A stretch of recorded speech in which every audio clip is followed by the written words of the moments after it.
एक समय की बात है, द्वापर युग के अंत के बाद जब कलयुग ने पृथ्वी पर कदम रखा तो धर्म धीरे धीरे सिमटने लगा। सदियां बीतती गईं और कलयुग अपने अंतिम चरण में पहुंच गया। इस दौर में पृथ्वी की हालत दयनीय हो चुकी थी। नदियां सूख चुकी थीं, हवा जहरीली थी और इंसानों की उम्र घटकर महज 12 से 20 वर्ष रह गई थी। लोग कद में बहुत छोटे और बुद्धि से क्षीण हो चुके थे। चारों तरफ फैले इस हाहाकार को देखकर देवर्षि नारद व्याकुल हो उठे और वे सीधे सत्यलोक में ब्रह्मा जी के पास पहुंचे। नारद जी ने चिंतित होकर पूछा, हे सृष्टि के रचयिता, पृथ्वी पर चारों ओर घोर अंधकार और त्राही त्राही मची है। मुझे कैसे पता चलेगा कि अब इस कलयुग के अंत और महाविनाश का समय आ गया है? ब्रह्मा जी ने गंभीर स्वर में कहा, हे देवर्षि, जब कलयुग पूरी तरह समाप्त होने की कगार पर होगा तो पृथ्वी पर 5 अचूक संकेत एक साथ दिखाई देंगे। तुम स्वयं धरती पर जाकर इन संकेतों की गवाह बनो। ब्रह्मा जी की बात सुनकर नारद जी जैसे ही मृत्युलोक धरती पर उतरे, उनके सामने कलयुग के अंत का भयानक दृश्य घूम गया। उन्होंने देखा कि सबसे पहले संकेत के रूप में रिश्तों की मर्यादा पूरी तरह खत्म हो चुकी थी। भाई अपने ही सगे भाई के खून का प्यासा था, बच्चे अपने ही बूढ़े माता पिता को प्रताड़ित कर रहे थे और पवित्र रिश्ते सिर्फ स्वार्थ की भेंट चढ़ चुके थे। तभी अचानक मौसम बदला और नारद जी ने दूसरे संकेत के रूप में प्रकृति का भयंकर तांडव देखा।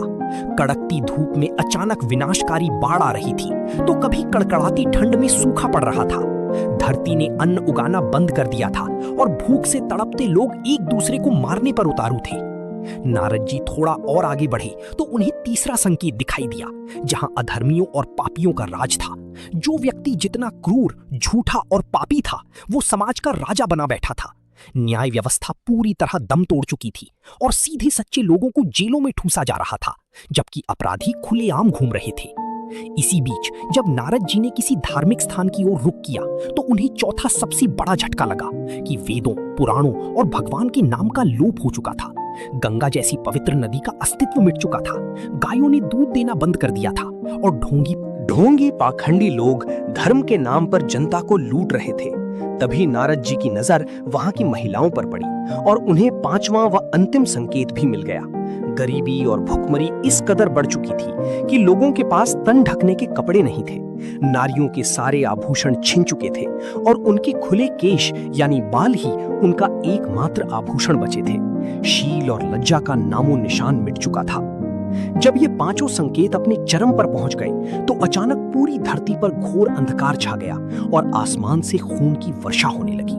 पाप का घड़ा पूरी तरह भर चुका था। तभी ब्रह्मा जी की भविष्यवाणी के अनुसार संभल ग्राम में भगवान विष्णु के आखिरी अवतार भगवान कल्कि का प्राकट्य हुआ। वे अपने देवदत्त नाम के सफेद घोड़े पर सवार होकर हाथ में दिव्य चमकती हुई तलवार लेकर निकले और उन्होंने बिजली की गति से पृथ्वी के समस्त पापियों, क्रूर शासकों और अधर्मियों का समूल नाश कर दिया। उनके इस संहार के बाद आकाश से मूसलाधार अमृत वर्षा हुई, जिसने धरती के सारे पापों, गंदगी और जहर को धो दिया। इस तरह कलयुग का अंत हुआ और उसी राख में से एक बार फिर से एक अत्यंत सुंदर, पवित्र और खुशहाल सत्य युग का उदय हुआ, जहां चारों ओर दोस्तों, कलयुग का ये अंत हमें सिखाता है कि चाहे अधर्म कितना भी बढ़ जाए, जीत हमेशा धर्म और सत्य की ही होती है। अगर आपको पुराणों की ये सीख और हमारी ये छोटी सी प्रस्तुति पसंद आई हो तो इस वीडियो को लाइक जरूर करें। ऐसी ही और भी पौराणिक, रहस्यमयी और ज्ञानवर्धक कहानियों के लिए हमारे चैनल को अभी सब्सक्राइब करें और वो बेल आइकन, घंटी का बटन दबाना ना भूलें ताकि अगली कहानी की नोटिफिकेशन आपसे मिस ना हो। कमेंट बॉक्स में जय श्री कृष्ण या जय कल्कि देव लिखना ना भूलें। मिलते हैं अगली एक और अद्भुत कहानी के साथ। तब तक के लिए सुरक्षित रहिए और धर्म के मार्ग पर चलते रहिए। धन्यवाद।